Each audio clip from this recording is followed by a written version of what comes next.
District council Sukkur کے chairman اور پی پی رہنما سید کمیل حیدر شاہ نے کہا ہے کہ سندھ میں پیپلز پارٹی کے خلاف اتحاد میں خود پھوٹ پڑی ہوئی ہے، وہ پی پی کا کچھ نہیں بگاڑ سکیں گے۔ بیورو ہیڈ سکھر شاہد علی موجود ہیں کمیل حیدر شاہ کے ساتھ۔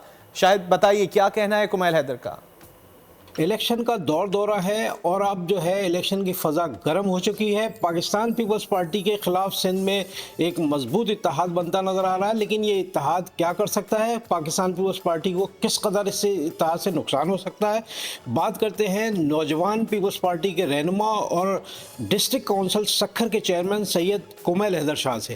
پیپلز پارٹی ان ایسے اتحادوں سے بالکل نہیں ڈرتی اور ایسے اتحاد بنتے رہتے ہیں، اور ابھی آپ نے دیکھا کہ اتحادوں میں تو آپس میں جھگڑے چل رہے ہیں، وہ تو ابھی ان کی اپنی کلیئرفیکیشن نہیں ہے۔ کچھ ان کے رہنما کہہ رہے ہیں ہمارا آپس میں اتحاد ہے، کہ وہ کہہ رہے ہیں نہیں ہے۔ تو یہ اتحاد وغیرہ جو بنتے ہیں یہ سارے ایسے ہی، پبلک دیکھ رہی ہے، لوگ دیکھتے ہیں کہ آپ کے ساتھ کرونا میں کون کھڑا تھا، آپ کے ساتھ برساتوں میں کون کھڑا تھا۔ بلاول بھٹو زرداری صاحب کس طرح گلی گلی کوچے کوچے جا کے پہنچے۔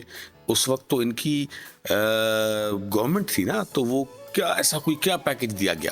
کس کا کس سے اتحاد ہے، کس کا کس سے اتحاد نہیں ہوا ہے، اور ان کا کہنا ہے کہ پاکستان پیپلز پارٹی جو ہے وہ انشاءاللہ کامیاب ہوگی۔ جی سبسکرائب کریں اور بیل دبائیں تاکہ کوئی خبر رہ نہ جائے۔